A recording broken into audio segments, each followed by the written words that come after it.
Hey guys, welcome back to Green Thumb's Garden. Here's just a small update for those of you who have been following the cherry tree seed that we grew and sprouted.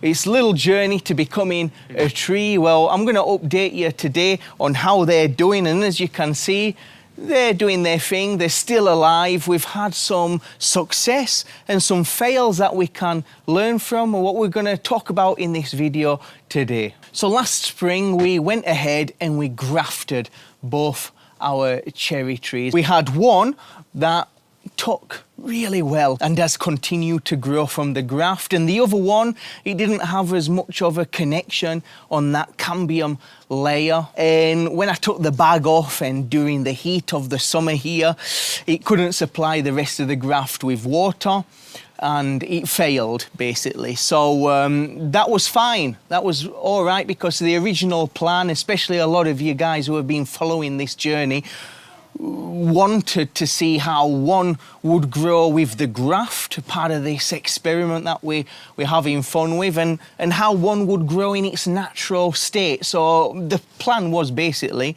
to graft both, because I'm not an expert grafter. It was my first time having a go at grafting, and I thought, well, I'll have double the chances if I graft both of them. And if they both take, I can always rehead one of these trees as a scaffolding cut in the future and get it to grow in its natural state. So these trees that we grew 4 years back now came from supermarket cherries, and it isn't your textbook rootstock. You're rolling a genetic dice when you grow cherries from the supermarket. They don't grow true to seed, so we might have a rootstock that could be really good, or we could have a rootstock that isn't that good. And generally when you do graft your cherries, you buy specific rootstocks, or you just buy the cherry trees already grafted from your local nursery. But in this case, well, we want to have fun, we want to enjoy that journey, so we grew our cherries from seeds. I think we started with 5 or 6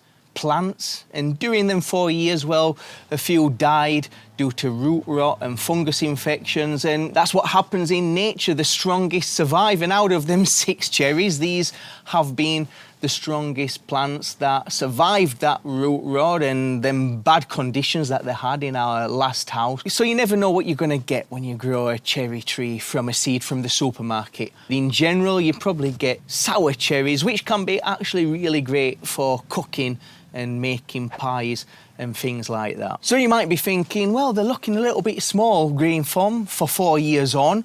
Don't forget that they have been grown all this time in small pots. I just potted them up to the tubs that you see right now, and last spring we headed them right back to make this graft, which we basically took it right back to the trunk, about 10-15 centimeters up. So they've had to recover that growth. As you can see, the one we're going to leave to grow wild, we're training it to grow now as a straight whip, and before spring starts we're going to head it right back again to encourage them fruit growing branches, them first scaffolds that'll be holding the weight of the fruit in the future. So this is going to be getting chopped back again mercilessly. And I'll be planning to grow both in an open vase style. For your cherries and peaches, apricots, the open vase is the one they recommend the most, because it really allows a lot of light and airflow inside the tree, which helps to stave off fungus infections, which pruners seems to be typically prone to. And just as a quick update, this is our peach tree. Many of you are following along on the peach tree journey, which is actually, remember, an apricot tree. This one we planted about 6-7 months after the cherry, so they're more or less the same age. The peaches grow a lot quicker than cherries. They're a lot more forgiving and they produce a lot faster. From about 4 to 5 years we might be able to see peaches on this. So I'm thinking maybe in the next year or two we might get the first apricots. I keep saying peaches because when we planted this we did think it was I got confused. They all look the same, the kernels. I thought it was a peach, and then I realised, in fact, it was the apricots. So this is our apricot tree that I'm hoping will bear fruit soon. And you can see what the open vase looks like here, and it's coming on lovely. If you take a closer look at that, you can see it's really nice and open in the centre.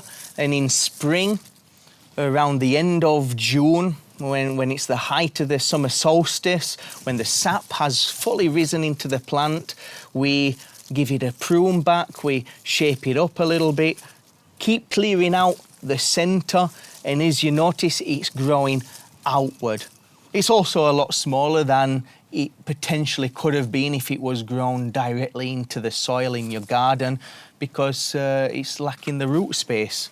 This is the plan basically for our cherries. I want to grow it in this kind of style. So it's coming on really good. I just love looking at this little tree. And this is our successful cherry graft that we had. This is the original rootstock from the cherries that we planted those years back. And this is obviously the grafted section. We cleft grafted it, and well, it's coming on really well. What I plan to do for next year is I'm going to head these branches right back and encourage one of these buds, what you see around here, to break out, so we can get, ideally on this side, a branch growing here, and then we'll have 3 nice fruit-bearing branches that we can continue to develop into a nice open vase system. So if you're tempted to grow cherries from the supermarket and have a go at grafting, then go for it. Just don't be disappointed if you don't get perfect results. Plant more cherries than you really want to grow, because you have to account for sickly plants. You have to account for plants that might not grow well, and plan to lose a few along the way on the journey. You're going to learn a ton on the way. It'll be a beautiful experience for your kids. Impresses upon them a love for the nature and environment, teaches them patience. It's a great experience for all ages. And the journey at the end of the day is most of the fun. So in the next month or so, I want to have the video out on how you can graft your own cherry tree. In fact, I shot that video just before spring, early this year, and I never got around to editing it because, well, it was a big mess.